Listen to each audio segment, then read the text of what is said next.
Rotary, and a warm welcome to you all. And I declare, quite the same as the Chesterfield bell, I declare the meeting open, and a very warm welcome to any first-time attendees at our meetings, to all our members, and to all our visitors. And I'd like to start a new feature this week, which is to find out if we've got anybody online attending this meeting from overseas. In other words, someone who is actually overseas at this moment in time. Is there anybody who is either a member or a visitor attending today from overseas? If there is, can you just do the reaction that Clive has just described, or put your hand up like that so we can identify you? And we're just going to ask you to give an update on what's happening in the country you are in. Well, I'm starting with Erin. I've unmuted Erin.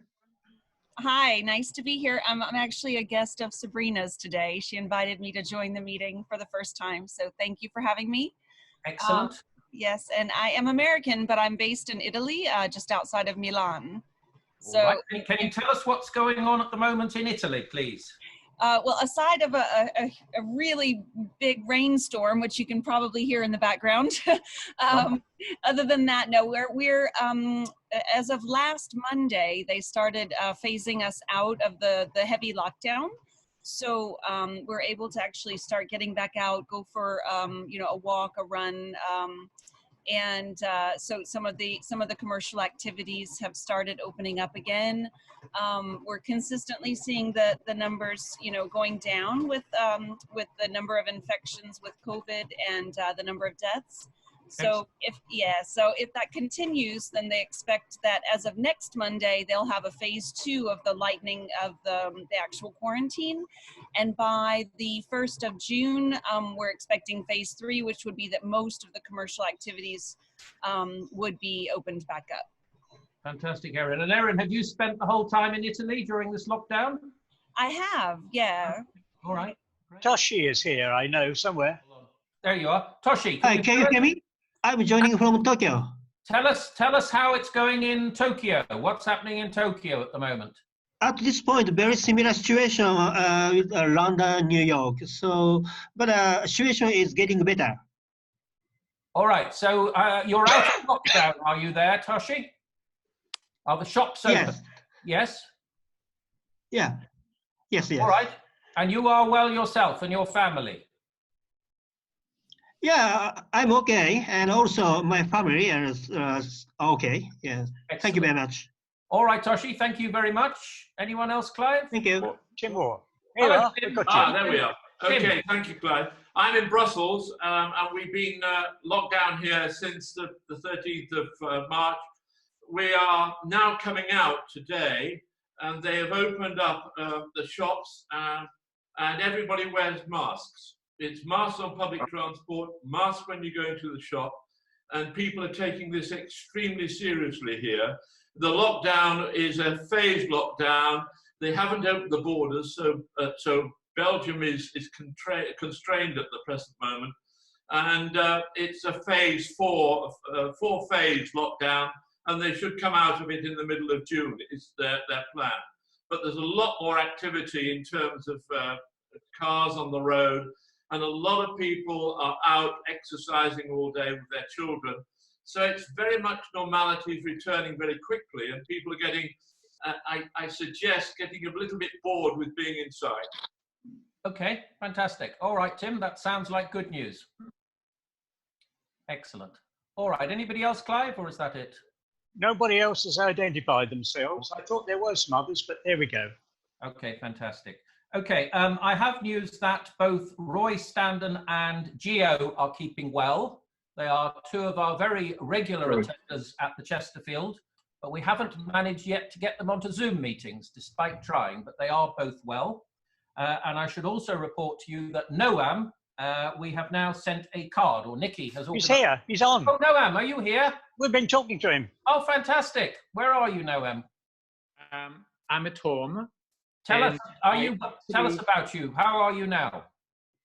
I feel much better. I'm not over completely, so I'm under inspection by the Royal Free. I feel much better. I'm at home. The sunshine is coming, as you can see. And thank you very much for the card. Actually, I said to Clive from the very beginning, thank you so much for the lovely card that had just arrived half an hour before the meeting. Oh, excellent. Good timing. All right. It's great to see you because I have been reporting. Anthony has been updating us and I have been reporting. It's absolutely fabulous to see you here, Noam. I'm glad you're getting better. And thank you for everyone because I had many, many wishes and it meant a lot. So thank you, everyone. Excellent. Fantastic. Okay. Other club visits. Colleen and Julian went to RGBI event. Well, not went to an event, went to a Zoom meeting last Tuesday, I have been told. We have 2 district events coming up towards the end of the month. There is, of course, the District Assembly on the 20th of May, and the 21st of May, there is District Council coming up. I have one birthday this week, which is for Shiraz Mahareli. Is Shiraz here? I haven't seen Shiraz. Clive, have you seen Shiraz? No, not here. So I can't present Shiraz with a notional pen because not here. Lockdown appeal. I'm delighted to say we've had a massive leap in the lockdown appeal since last week. And now, including gift aid, we have now raised £6,600. So thank you very much to everybody who has contributed so far to our lockdown appeal. I have been contacted by Nadine Foster, who is the president of the Pall Mall Club, and they are contributing an additional £300 to the St Mary's appeal. We have already given £2,500 to that. They are giving us another 300 to contribute, so that the total contribution from the 2 of us will be 2,800. As you know, we had Esther Ranson on last week talking about Silver Line. We have given £2,500 to Esther, and I presented that to her last week. So we are using the money. It is being spent on various charities. So do please, if you haven't given, or you've only given 1 month's worth of donation, we're now in month 2, month 3 of this lockdown, you might want to consider giving some more. If you do give some or some more, please remember the gift aid element. That has been amazing. That has contributed an extra like £700 or £800 towards that 6,600. All right, in the tradition of the club, before we move on to the speaker, we always have the loyal toast. So if you could grab your red wine, your white wine, your coffee, your tea, your water, or whatever, and remaining seated, let's drink the loyal toast to the Queen. The Queen. Fantastic. Okay. The Queen. The Queen.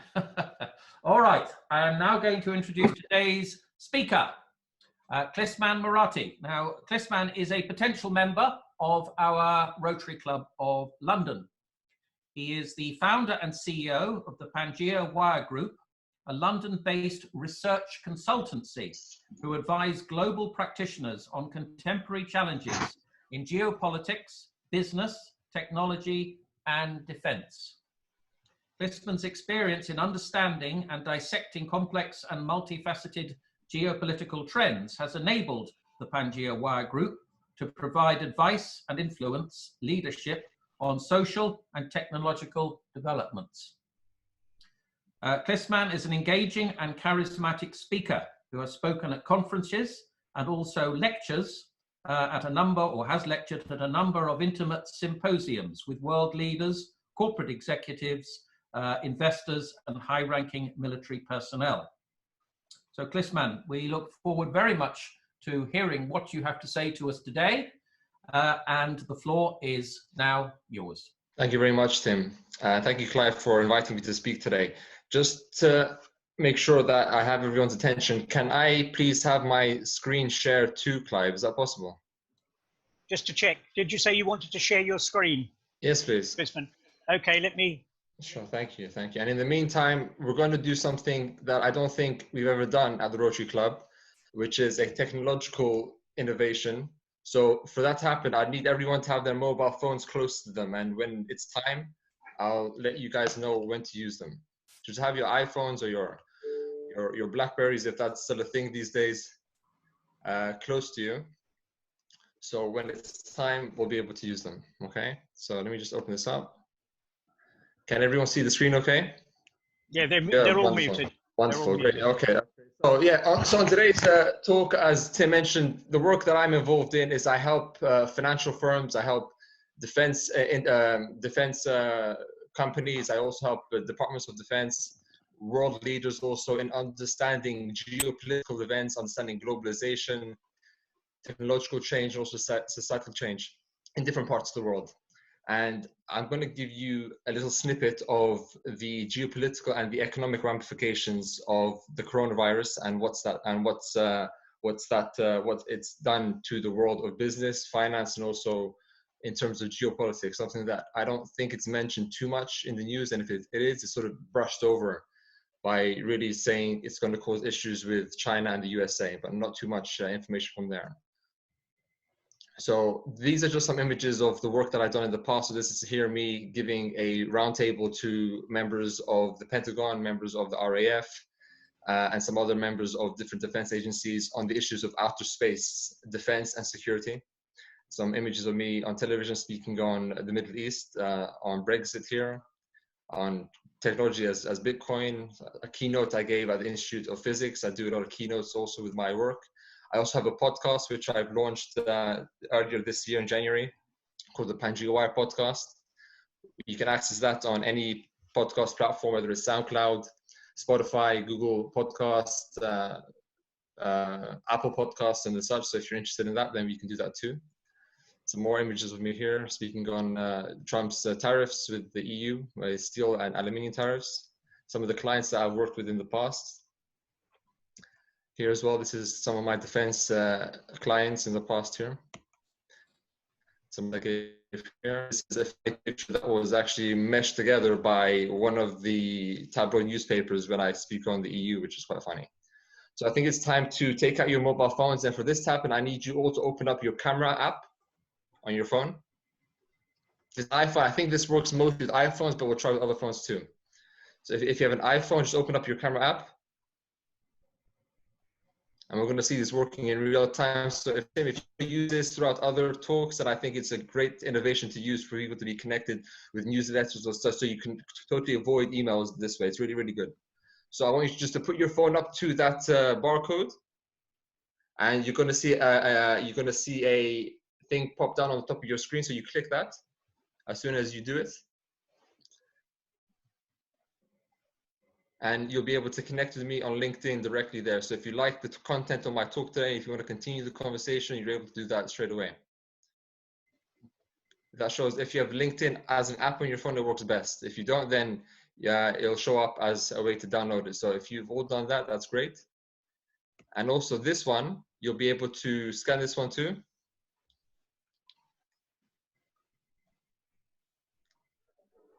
Just open up your camera app. And that will connect you directly to my personal website, so you can learn a little bit more about what I talk about and the work that I do and I've given, and also some of the television appearances I've been in, if it's at all of interest to you, your companies, your personal interests and such. So again, these QR codes are really easy to create. You can go to the site and it pops out for you to use for any what you need to. So let's get started. So as I mentioned, we're going to be talking about the geopolitical and the economic ramifications of the coronavirus. But to do that in the beginning, I think we need to see the human cost of the coronavirus and where it stands right now. So we can see this is a snapshot that I took off of a website which gives you daily analysis of what's happening around the world. And this information was correct as of yesterday. So 131 days since the outbreak. This is meant to refer to the Chinese lockdown, since China locked down its operations in Wuhan. There's almost 2.5 million active cases of coronavirus, with an increase of 28,000 daily, at least in the last 24 hours. Confirmed cases stand at 4 million and a bit. We have recovered cases, which is probably the best signal to show that we have this better than what we think. And 500,000 almost, and we have 250,000 and some global. Interesting to see how recovered from the coronavirus. passed away, which is a very good sign. And this is something that we don't really hear too much on the news thing. So this is just a snapshot picture. And if you want more information on this, then you can see more graphs and more things like this for you. Any topic is going to give you more of a high-level view of what's happening in different parts of the world and in different industries and different aspects like this. And it's also important to know that every single country has had cases of coronavirus. Not every citizen of every country has died, but certainly every country has had cases of them, whether it be one or over hundreds of thousands.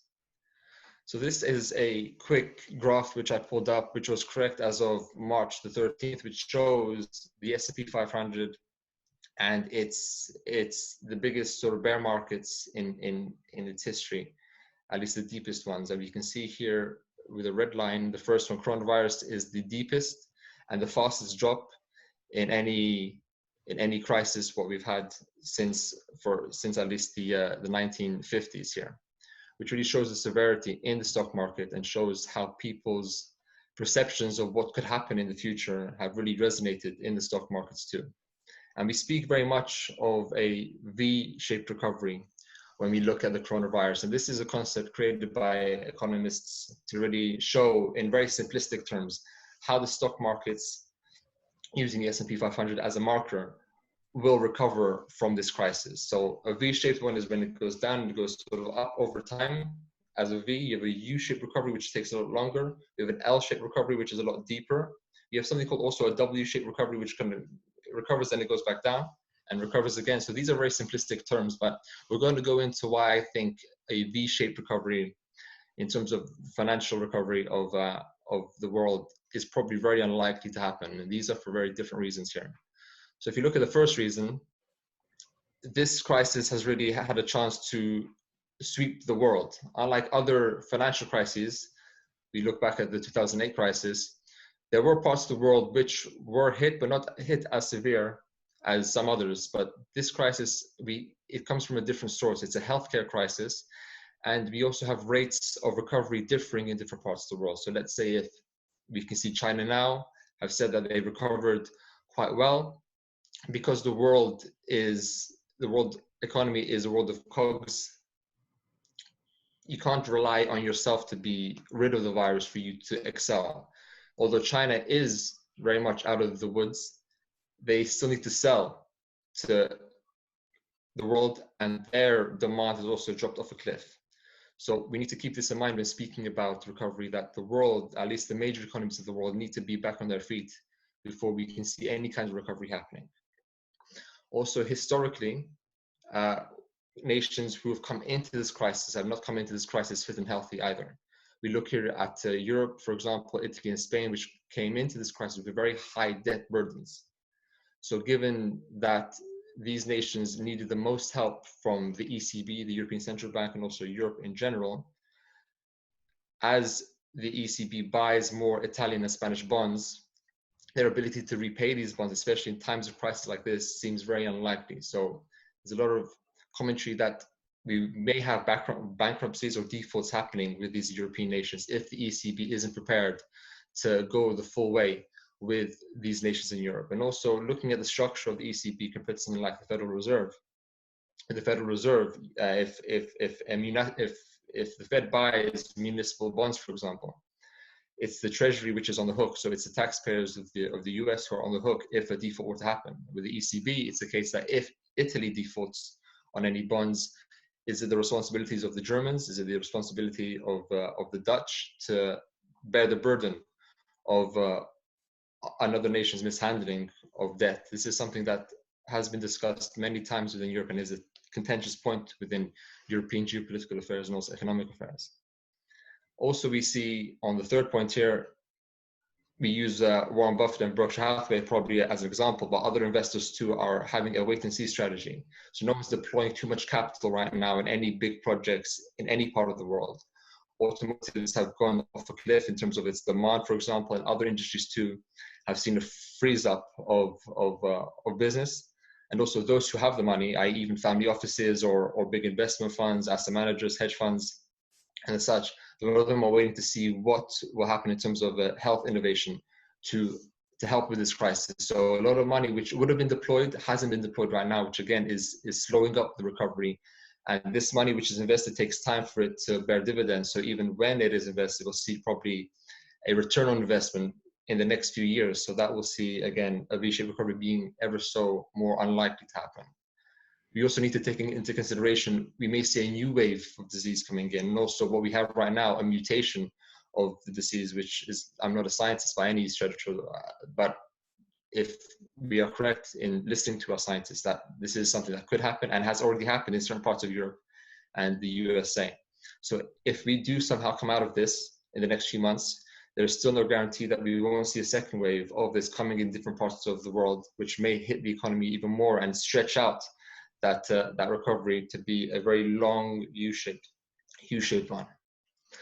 Also, when I speak to asset managers about this, they're all very concerned on what the stock is doing. This is something that they are concerned about a lot. But I like to challenge our assumptions here, thinking that a healthy stock price isn't a measure of economic success in general. There are obviously, as we all know, there are two sets of economies. You have the real economy, which is day-to-day workers working, producing goods and services, producing for the economy, and we also have the financial economy, which sits perhaps above it or sort of hovers above it as such, which sort of takes the benefits of what the real economy is doing, also has dramatic impact on the real economy. So if we measure the recovery off of how well the stock price is doing, we may be overlooking other vital aspects such as unemployment of people. Also, given the fact that in the last years since the financial crisis, we have had a concept of share buybacks happening, where companies would buy back their own stock to increase its value. And this keeps the stock price, if you will, artificially high, which may look on paper as if the company is doing very well, but it doesn't measure what the actual company's products and services are doing, how they're growing, how they're expanding, the focus on R&D, the focus on actually setting a smart capital allocation aside to improve the company isn't really forefront of mind. So we mustn't stay too focused on how well the stock market is doing. I think a much more better use of our time, especially government's time, is seeing how we can get people back into work and how we can make sure the stability of the real economy is forefront of mind. So these are just some of the reasons I think why a V-shaped recovery is very unlikely. And we'll see now more so how this has hit the real economy too. This figure came out a few days ago, or at least a week ago, I believe, and it shows the unemployment rate in the USA. This is quite a dramatic scene here, and these correspond to the percentage of the unemployed in the USA. So for a long time, since at least before June 2019, it's remained relatively stable at 3.6% unemployment. Given the crisis, the coronavirus came in, we saw in April, it shot up to 14.7% unemployment in the USA, which was astronomical. This is something that has hit the economy of the US very, very hard. Production has been hit very hard. Productivity has been hit hard. But then those who are able to work at home, perhaps like many of us, have been sort of shelled from the economic downturn, but those who aren't able to work at home have been hit the hardest in the US and also globally, including here in the UK. We also have the unemployment rates in the UK. These figures are taken the latest from 2020 in February. This is the latest figures that the Office of National Statistics, I believe, has right now. So we see the unemployment rate jump from 3.9 to 4%, which isn't too much of a jump, but we can see this perhaps going up even further if this virus were to continue, and if government subsidies in terms of the furlough schemes aren't forthcoming. We've heard stories from the Treasury that they may end up, progressively cutting the furlough scheme to wean people off this sort of free money, I guess you'd call it, if you could even call it that. Many companies, unfortunately, not many companies, a few companies have been seen as taking advantage of the furlough scheme, which may lead government to wean people off, but this is just the state of affairs we see it today. So it hits the real economy very, very dramatically, as we can see. And these obviously have a lot of consequences to them. And this is just something to think about. This is one aspect of how this is all linked together. So as we see with unemployment rate rising, this means obviously less government revenue in the form of taxes from both company and also PAYE taxes. However, government expenditure is also growing at unprecedented levels to cover the expenses, or at least to pay for many workers too, which puts a very big burden on the government purse. Not to mention we have requests now from Virgin Atlantic, and we'll see others looking for government bailouts from the UK and also in other parts of the world because of this crisis too, which again puts a lot of strain on the government person. The government needs to be very careful of how they allocate funds in times of crisis like this, which inevitably means in the not too distant future, we may see either more borrowing from the UK, which we've seen, or also higher taxes in the future, which isn't good for really anyone. But this is the state of affairs that we found ourselves in, and it's not isolated only to the UK or to the US, but it's really a global phenomenon with certain countries perhaps doing better than others. But it's something which is shared amongst the major economies too, which in a world where the economy and global politics are so interconnected, something that happens in America can really affect something that happens across the world or vice versa too. This is a quick graph that I created myself, which for those of us who look at the situation with the stock market, I think you'll find very interesting.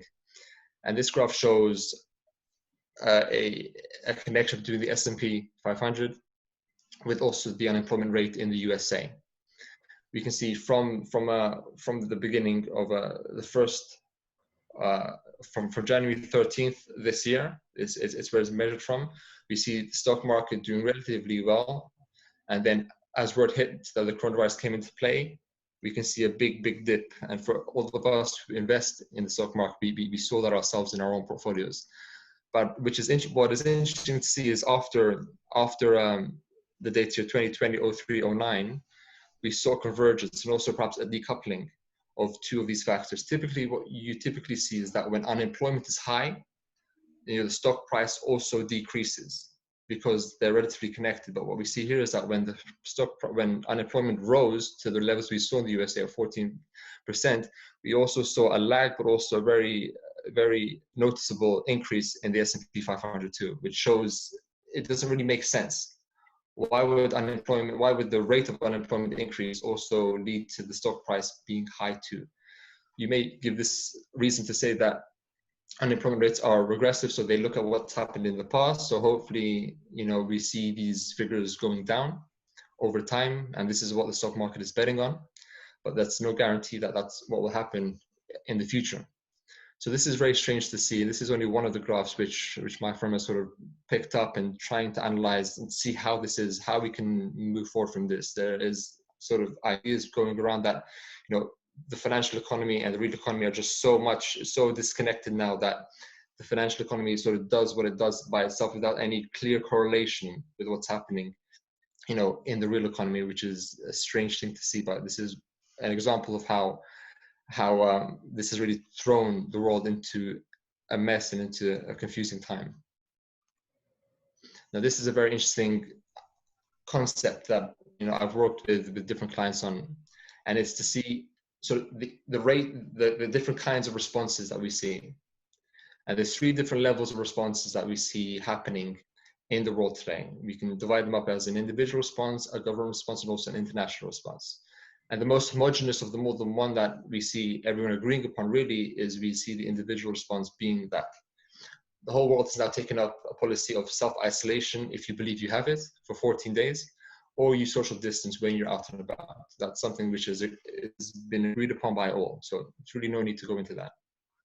The government response comes in as twofold. They have 2 major responsibilities. One is actually the physical treatment and testing of their citizens to make sure that they find a cure, or at least they prevent those who would have had it to have it, and also they treat those who do.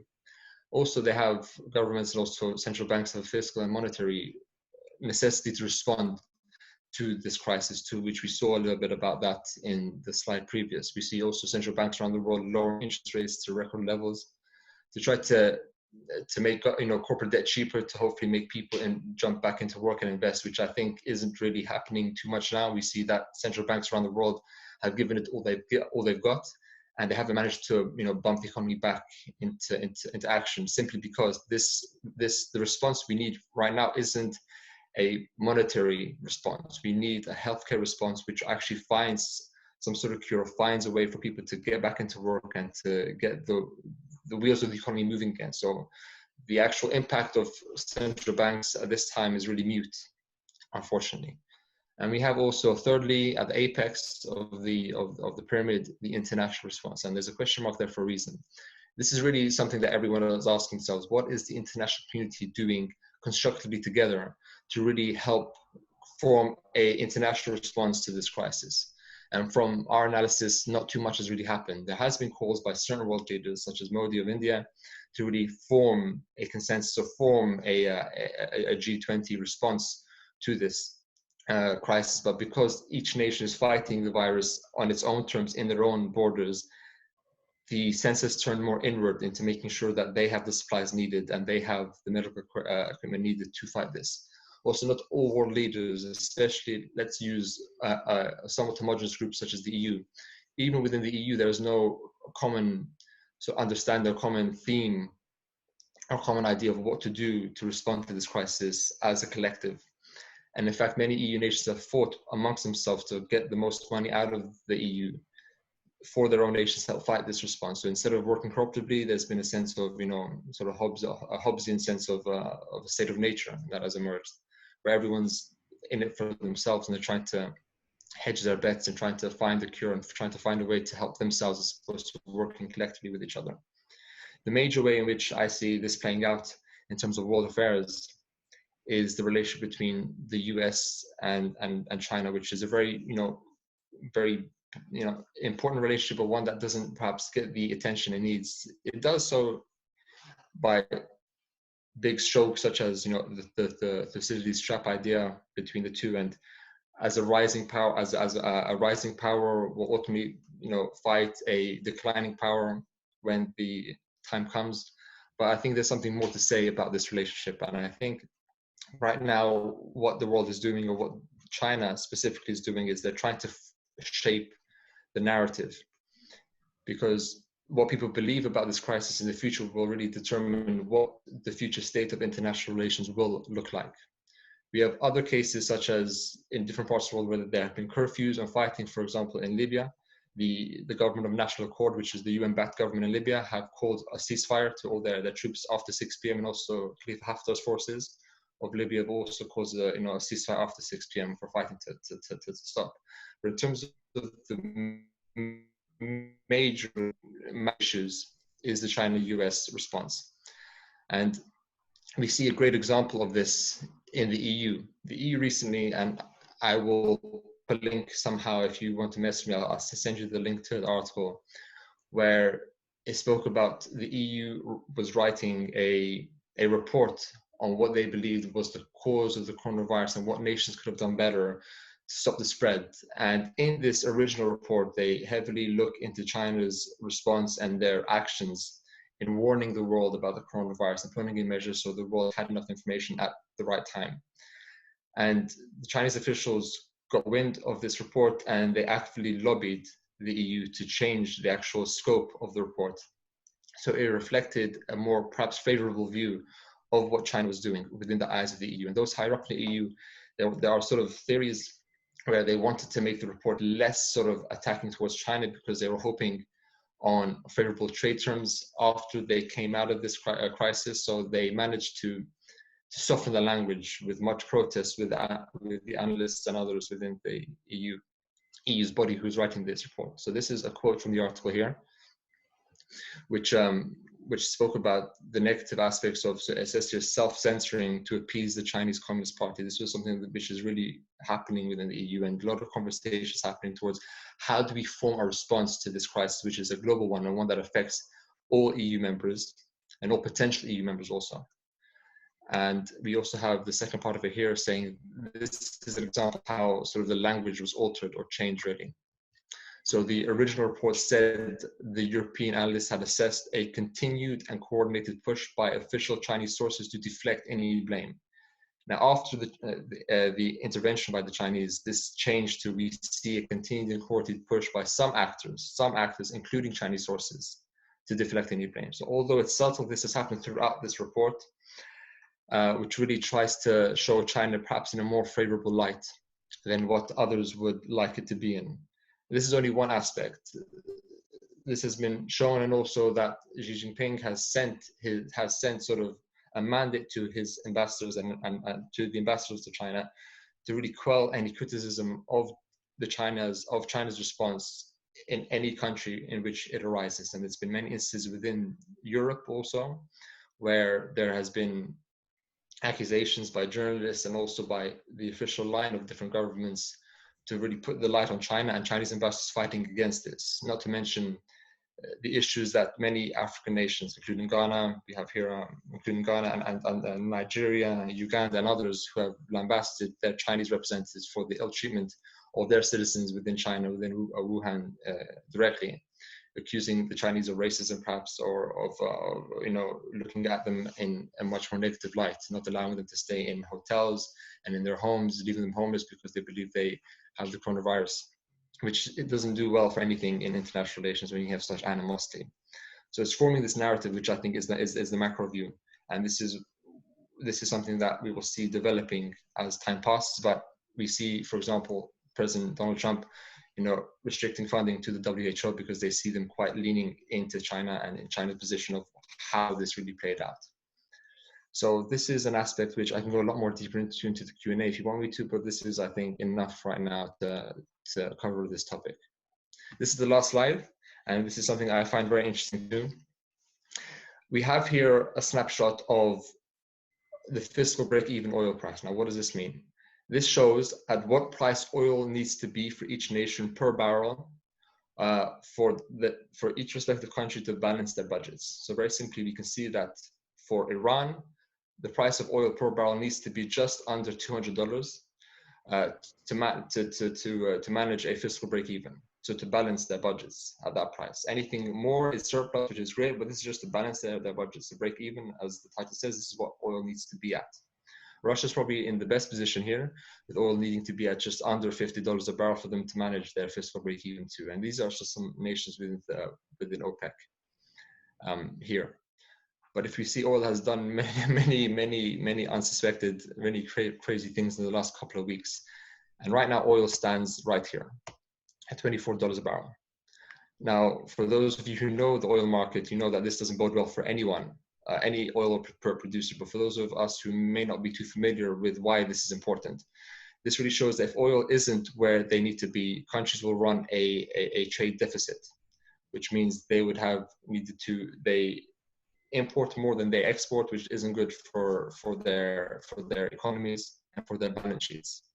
Now, oil is at this price for many reasons. Just a few of them is that actual global demand right now has been at its all-time low, which means planes aren't flying, people aren't driving, industries aren't working. So the actual demand for oil isn't where it needs to be for these nations who produce oil to really benefit off of the oil price. We also saw the skirmishes between Russia and OPEC, or really Russia and Saudi Arabia, where they tried to agree on reducing supply to keep the price at levels in where they could maintain a fiscal break-even, but they weren't able to do that. So then everyone overproduced at that time. So since the beginning of May until until the end of beginning of June, they are trying to stabilize oil price by having cuts in production to maintain an oil price which is favorable to all. But as we can see here, this is where it was from yesterday, and I think if I check today, it'll probably be hovering around the same number too. So, but for nations, let's say, who are in the GCC, the Gulf Cooperation,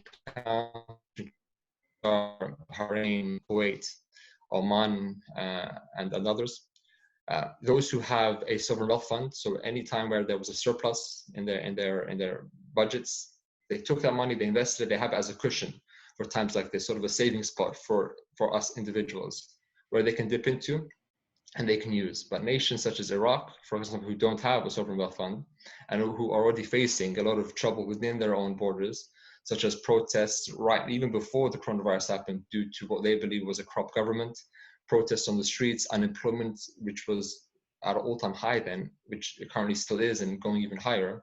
The last thing that these nations need are angry, unemployed men, young men. These are the people who tend to go out onto the streets first and stay until the situation is solved.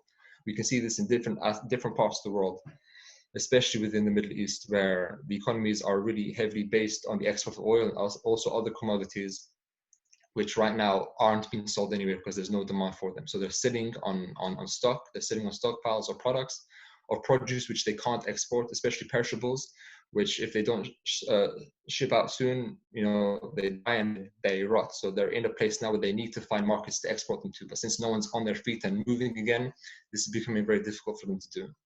looking quickly into perhaps Iran, we see Iran facing many issues, not only a low oil price, which has been low since forever.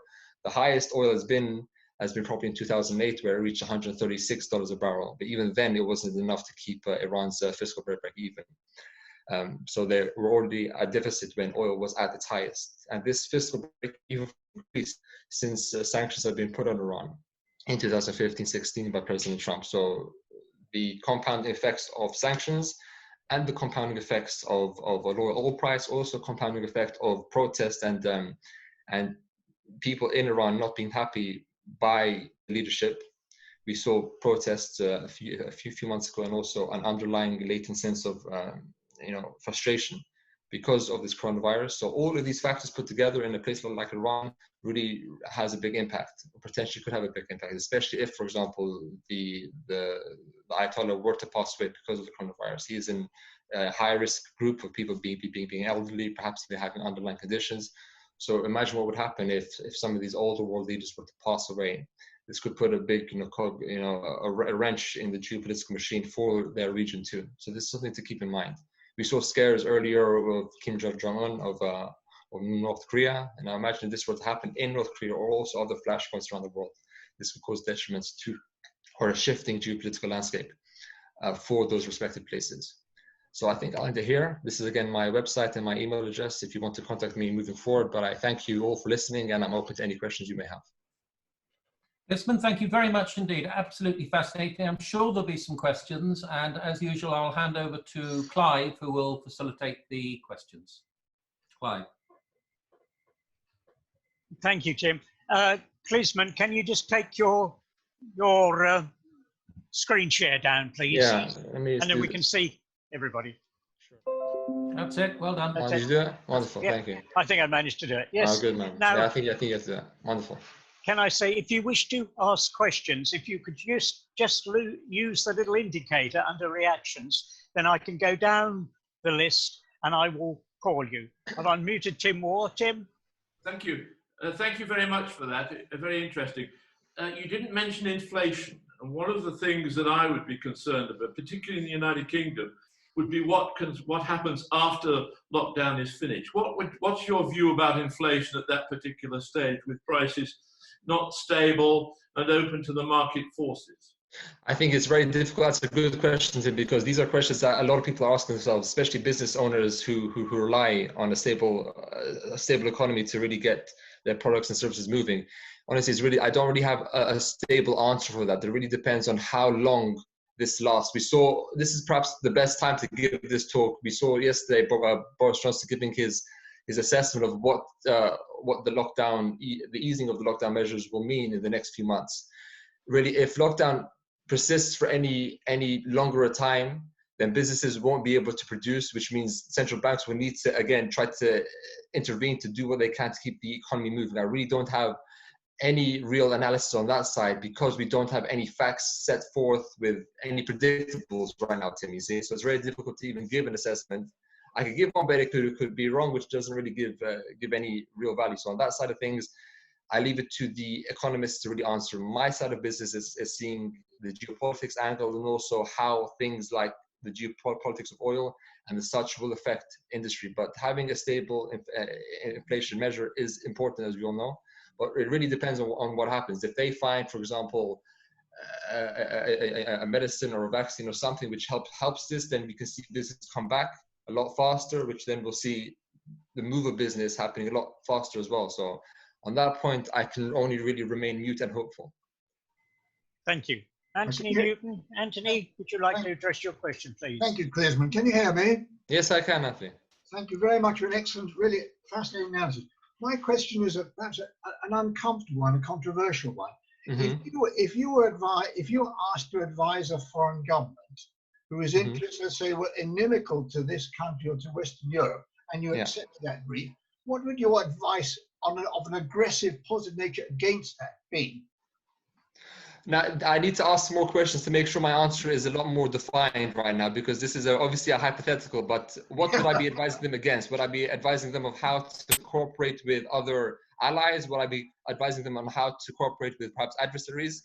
what exactly would be the scope of this analysis? Well, for example, I'm in touch with a chap in Norway who runs an institute who tells me about the Russians' very aggressive stance in the north of Norway and to unsettle NATO and the West. If, for example, hypothetically, you were asked to advise the Russian government on how best to aggressively take advantage of the situation for Russia's interest, what would you say?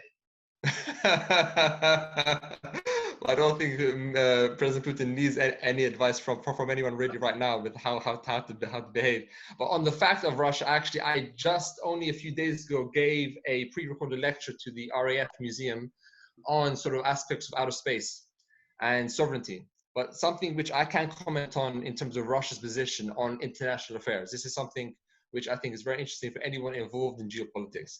And that's that Russia legally, historically, they've loved to behave in the legal gray zone of international law.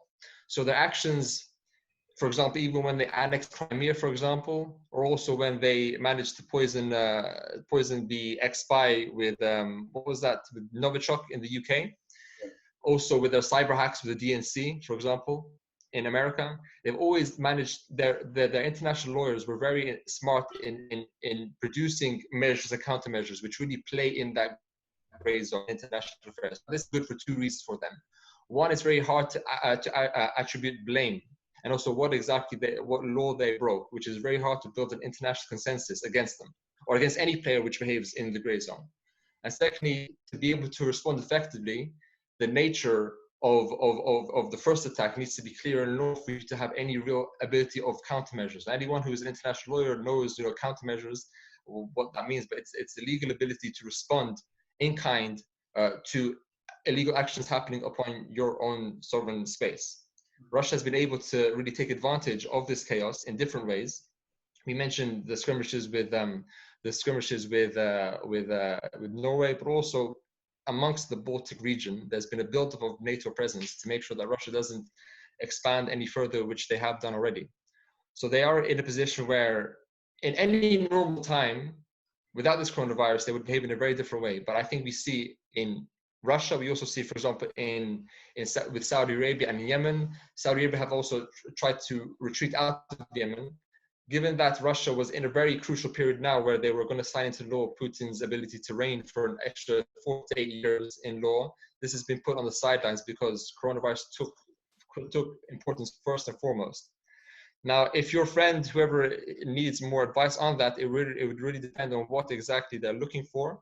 But in terms of Russia's strategy, they've been able to play this way for a long time, and they've been able to do this because they have built an image of themselves as not sort of promoting democracy or promoting any sort of any macro themes like this, but they've been very opportunistic and they've been very practical in their responses and in their cooperation with other nations. They're a good player to have on your side, especially within the UN. They're a permanent member of the UN Security Council. They provide the hard power that is needed for anyone who needs them. We look here at Syria and also Libya, for example. So they are sort of the guys that you would call if you need something done and you know exactly what their mandate is and what they can do for you. And in terms of Europe's response, they have had this sort of latent suspicion of Russia, and Russia has had a latent suspicion of a very open suspicion of NATO, and this will continue. At least as long as Putin is in power. Thank you. Thank you. But we can talk more about it if you want any more specifics. We can perhaps have a conversation with your friend also. Okay. Nahid, I've unmuted you, Nahid. Would you like to address your question, please? Yes, thank you very much, Kelston, for, as everybody said, very, very interesting talk. Well, first of all, as an Iranian who left Iran a long time ago, they are in trouble. Government, they have earthquake 2-3 days ago, they have floods, they have everything is going. They have, so they don't have a good life there. But I was going to say similar question as a previous one, previous question. You giving advice to all international news agencies like Al Jazeera and BBC and so on, but the outcome of their understanding is completely different. So do you give them sort of same advice, one thing, and the other is what is your prediction of UK being out of EU? Because you said it would be a disaster for UK to be out of EU. So is it going to be economically very bad, or what do you think? Okay, so I see you putting your research for me, Nahid, which is really good. I like that. In terms of your first question, in terms of when I speak to different news agencies, you're right in saying that it could be Al Jazeera one day, it could be the BBC the next day, it could be Al Arabi, it could be RT, different news agencies in different parts of the world. And obviously with these news agencies, they come with their own perspective and their own line of questioning, which, you know, you need to be quite diligent in when they ask questions, because they ask them in a way which really provokes a certain answer in different news agencies. So I'm very aware of that, and I think you'll find in any news interview that I've done, I've remained consistent in my opinions, no matter who I speak to, because I don't sort of tout one way or another only because I'm on a certain agency, which would be the wrong thing to do. But my views on things like Brexit and my views on things like international affairs in Iran have been consistent throughout. And if we take the example of Brexit, which I think many people in this room would like for a more simpler time, and all we had to talk about was Brexit, I think that was perhaps, in retrospect, a much more simpler time than what we have right now. But in terms of my views on Brexit, we're coming close to, at least if this was a normal timetable, Boris Johnson finalizing their correspondence with the EU. But I think when I spoke on Brexit, and that it's all available on YouTube, so you can watch all the videos. Type in my full name on YouTube, you'll find it. But I hasten to say that with Brexit, I think when Brexit was announced as an idea in the first place, I don't think there was too much clear direction by anyone who even wanted Brexit with what that actually meant moving forward. They didn't really give a picture or vision of what the UK's position in world affairs would look like, clearly and defiantly. Even those who wanted Brexit, there was different versions of what Brexit was. So, which led to a lot of confusion, which led to a lot of distrust in politics, which doesn't mean we didn't have this in the past, but it led to a lot of confusion, even amongst people, even amongst families who wanted a clear idea. And not to mention sort of what happened with Cambridge Analytica and sort of the dark side of that, which, you know, we don't need to get into. But right now we stand in a position where if we had Brexit to worry about as concept, that would be enough. Now we have Brexit, we're coming close to a deadline with, which this deadline by many would want to be extended, even though they promised they won't extend it. But, you know, these circumstances need innovation. So it's a very difficult time. And I think right now, the world trade and world commerce has been thrown up into the air. So as long as we sort the first issues, which are really trying to find a cure, finding some sort of normality with what's happening right now, is the first step for the UK. Brexit is not something that, it's not as if Brexit can wait, but it's sort of, it's second in importance to really making sure people don't die as much as they've done so far, which needs brain power, which needs resources to allocate to them. And what happens with Brexit moving forward, it really depends on what Boris Johnson can really, it's really out of the hands of the public right now. The public had their view in the referendum to say what they had to say and to vote on what they believe the best way forward for the UK would be. And even now, if you ask Brexiteers and those who didn't want Brexit, there's still ferocious arguments and different narratives of what should happen moving forward. I think Britain would probably be in a weaker position, perhaps in a more independent position. You are allowed to have both. It doesn't need to be one or the other. They may be more free in terms of not being involved in, you know, the mismanagement of EU affairs. But then again, if they're left on their own, who do they have left to form deals with? And they say we're going to form deals with the Americans, with the Canadians, with the such. But it's hard to see how this will happen, especially in times like this, where even those nations in which they would have done deals with are now focusing inwardly and trying to find a solution to their own problems. But again, I've got many materials online and also on my websites on Brexit. So if you want to continue this conversation more deeply, then for sure I'd be happy to. But that would be my assessment on those two topics. Thank you. We have Harry, we have Roger, we have Gerhard, and then Roger. And we have Gerhard also, who's had his hand up. Figures towards the beginning of the talk about number of people infected, number of deaths, etc., is probably wildly out, because I personally know a few cases where people have had a mild attack of the virus and recovered very quickly. Yeah. And some people have taken a bit longer. Mm. But I don't think figures don't fully take into account people who have been ill at home, been quite sick, and have just recovered on their own. That's right. Those numbers would be quite vastly different if we were able to take them all into account. That's very true. No, I agree. That's something that I should have mentioned perhaps in the beginning, but thank you for bringing it up. These numbers are sort of aggregate of all nations and how they measure their figures. But you're right in saying that it may not take into consideration those who have perhaps even passed away at home, those who have passed away in care homes and such. These perhaps only take into consideration those who have died in hospitals and those which have been measured within these places. So the numbers could be a lot more, but the recoveries could also be a lot more, which is also a positive, which is a good thing. But this is a problem with international statistics. I have a friend of mine who actually measures this on a daily basis. He has his own platform and software, and he takes the data from Johns Hopkins University to create his dashboards. But Johns Hopkins recently has sort of stopped measuring it the way they used to measure it, and there's been some politics with that too. So these numbers are perhaps better for those who can make use of them. It perhaps isn't too good to see for those, the general concerned citizen who doesn't have any relation to making the situation better. It could worry them also if the numbers were a lot higher. I think these numbers are good to look at and to use for those who can actually do something about it. But you're right in saying that these could be vastly underestimated because there's many other factors, variables which haven't been included in the numbers. But I accept that completely. Thanks. Roger Gawal. Thank you, Clive. First of all, Harry, yeah, I just as an aside, I agree with you completely. We have a number of friends who are now dead. We have quite a few who have been very seriously ill, and lots of people, including my wife and I, who may have had it. We had a very difficult few days, week or so, but nothing to call the doctor about. So these figures are fairly meaningless in terms of the overall infection rate from the various different strains or varieties of this virus.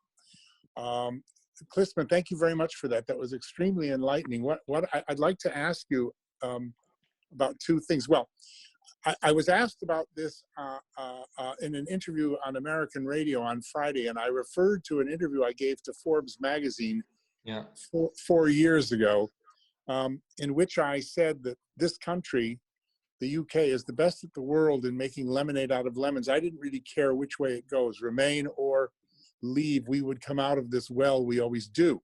I just didn't want to go into a limbo. And of course, we then went into a 4-year limbo.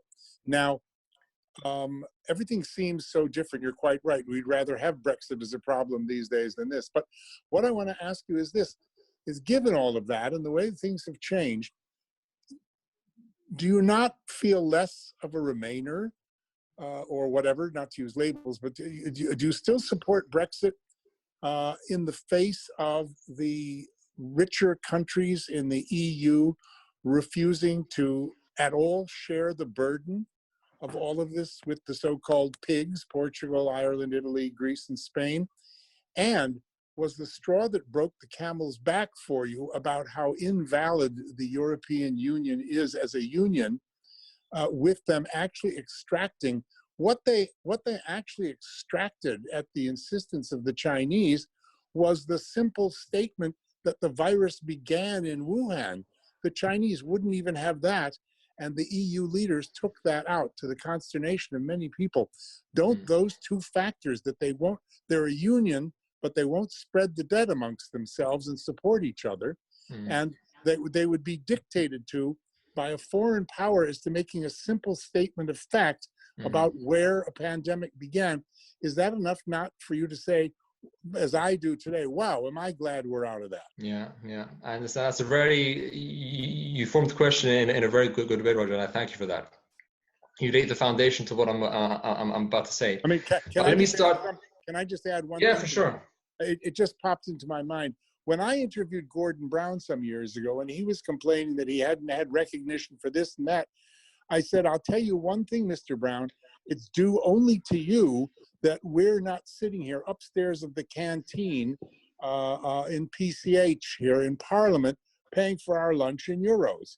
If it hadn't been for him, we'd have the ruddy euro here as well. So I'm going to start my response a few steps back from sort of looking into Brexit. I think Brexit is the last thing I look at. So let's take it a few steps back. Let's look at sort of the super macro world order in which we find ourselves in now. We see the main two gyrating points, the main two spheres of power and spheres of process. We have the Chinese way and we have the Western way, which is led by the USA. And these two ways have, although we've spoken about even before Xi Jinping's time, you know, we may have seen during Henry Kissinger's time and Nixon's time, sort of perhaps what we believed as what could have been a convergence in Sino-US affairs. Yeah. But I don't think it was a convergence at all. I think it was the US maintaining its position and their principles of democracy, of open commerce and such, and they wanted the Chinese to really infuse themselves in that. But then, as Xi Jinping came into power, they because of the fact that, you know, the Chinese Communist Party survived, and the Soviet Union didn't. The next biggest, you know, cluster of communist power, they perhaps had a sense of superiority, or even, dare I say, a sense of arrogance about them, that, you know, we survived and all the other communist blocs are where they are now, nowhere to be in existence. So instead of instead of sort of a coming into the US way, they kind of came back out, forming a K almost, if you could think of that way. So they kind of changed their perception of who they are, what they want to do, how they see the world, and how they process, world affairs. And the Chinese don't really have a concept of foreign policy, sort of that concept and that sort of brand,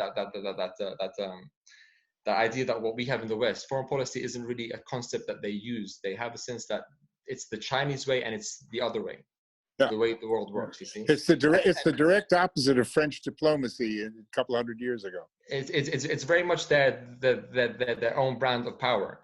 Yeah. And we have these two sort of bulls, rotating and trying to gain influence and gain sort of buy-in by the world. And we see sort of the way China has enacted their power has been very aggressive these last 20 years. We see military expansion. We see in the South China Sea. We also see expansion in terms of technological, of their Belt and Road Initiative, which is a physical connection to the rest of the world. We also see the innovation in technology, and sort of not even innovating themselves, also copying innovation and using it for their own means. They have the ability to maintain a form of power which has been consistent throughout time. They don't have the sort of the nature of democracy where you need to consolidate, you need to negotiate, it takes time for things to happen. They can happen a lot faster. And between these two superpowers, we have, poor old Europe sitting in the middle, where even if these two powers weren't happening, they would have an identity crisis within themselves. We have a situation in Europe where the leaders of Europe are, I don't think anyone would disagree that the country that leads Europe is Germany. And the only reason why I think Germany wants Europe to be homogeneous is because that's how they exercise their power in world affairs, through the organs of the EU and the EU institutions. They are not they're not a P5 member or permanent member of the Security Council. They don't have nuclear weapons. They don't have the sway in, let's say, France or the UK or any other nation, which is perhaps more their size does. So they need to find a way to maintain their power and their influence. And the way they do that is via the organs of the EU. And the EU in the past was made perhaps on sort of unnecessary grounds. After World War II, they wanted to form, or even after World War I, so it's gone through many different iterations. But now they sit in a position where it's sort of 27 members strong, or sort of strong-ish, with members of the Balkans wanting to join too. Their mandate has expanded, but funding has remained relatively tight by only really the Germans and sometimes the French putting in money into EU projects. Maintaining an EU identity in terms of the cultural fit is very difficult to do in itself, let alone the financial aspects and the infrastructure aspects of maintaining consistency and maintaining a unified line on any issue. You pick any sort of world issue, Italy will have a point of view, France will have a point of view, Poland will have their own point of view, and they will enact their point of view in their own way. They won't listen to a centralized power. I think even those nations who were, ex-communist, if I can say this, coming from an ex-communist country, they rather distrust sort of a homogenized power, which isn't their own. But for those nations, let's say in the Balkans, who need the EU, and other nations who need the EU, they need it because they want funding from the EU. And the UK being a historical player throughout time as a center of power, they perhaps joined this community at a time when the identity of what EU was quite strong and quite forthcoming. But now, as they've evolved, as they've changed, as layers of bureaucracy have been put into place, it's perhaps a bit distasteful for the UK to remain in such an alliance, given the fact that their voice isn't perhaps heard as much as they'd like to, and the fact that their trade ambitions have been restricted, at least in the eyes of the Brexiteers. Thank you. Thank you, Klisman. I have a question. And can I make just a quick one? Yes, please, Justina. Please. Yeah. Yes, Justina. Yeah. Mr. Klisman started by saying that there are anticipated or possibilities of bankruptcies and defaults in Europe, and that it would take long for the world to get the desired economic recovery. And I wanted to touch on Africa, which hasn't been spoken about. Mm-hmm. At the beginning of all this, there was a talk about giving debt relief to the most poorest countries, of which Africa makes a majority of that. Mm-hmm. And then I think a few weeks ago, a few countries were given that debt relief, only about 20 or so. I can't remember how many countries were for Africa. Mm-hmm. And because of the falling commodity prices, as you indicated, for example, with the oil, Nigeria depends on 80% of their national budget comes from oil. That's right, that's right. And they are unable to sell the oil at the price that they need to. So it's already impacting their economy. So an economy that is already weak. Most economies in Africa are weak. So falling commodity prices even impacts more negatively, further weakens the economies of African countries. And also Africa supplies most of the raw materials to the rest of the world. For example, the coltan for the required in the mobile phones and computers comes from the Congo. 70 to 80% of that comes from the Congo. That's and right. I'm just getting confused about the idea of debt relief when Moody's credit rating had reduced South Africa's possibility to service their debt to what they call junk. Junk, yeah. And again, just last week, I noticed that the IMF is giving some loans to some African countries, but these are countries that already have weak economies. They are unable to service their debts, and I don't understand how then they are given more debt rather than given debt relief in order to be able to tackle the coronavirus. I just want to know the implications of that, taking into account that Africa supplies the rest of the world with most of the commodity, most of the raw materials that the world need for their economy. So if Africa were to go down, for example, bankruptcies and defaults on their loans and bonds, how does that impact the wider world? Yeah, I'll give a really quick answer to that, Clive. I can see that we're going to shut, but we can continue this conversation, Justine, afterwards for sure, because that's a very interesting point. You're right in saying Africa is sort of the real wealth of the world belongs to those who have the raw material to provide the world with what we have today. And very simply, the IMF is going to be in a position where there'll be many countries lining up at the door of the IMF to get relief from them. So it's really up to them to see how they manage this response, because not only countries in Africa, but countries in the Middle East, countries in South America, countries where the IMF would typically help because they have fledgling economies and weak economies, they'd be there to help them.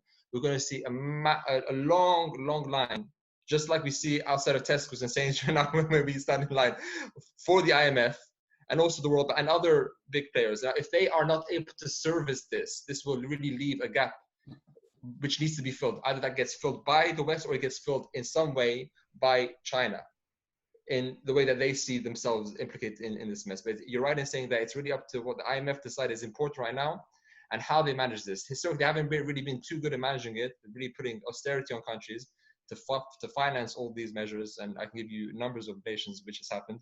But they're really stuck in a position where they need to really service as many people, as many nations as possible in the most effective ways possible. Africa as a unit being one of them, but also many others around the world too.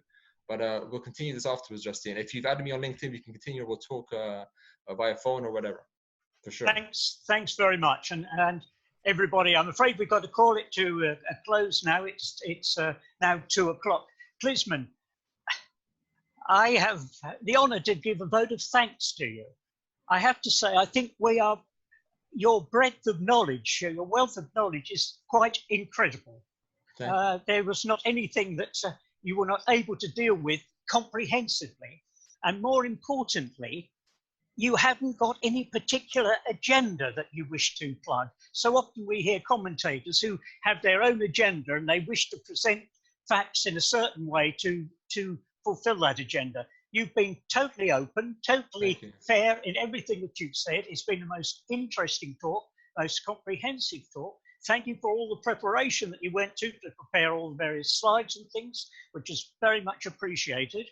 Unfortunately, I can't give you a certificate, a virtual certificate, but perhaps Tim will sort that out a little bit later. But now I'm going to unmute everybody for a moment and invite them to show their appreciation of your talk in the usual way. Thank you very much.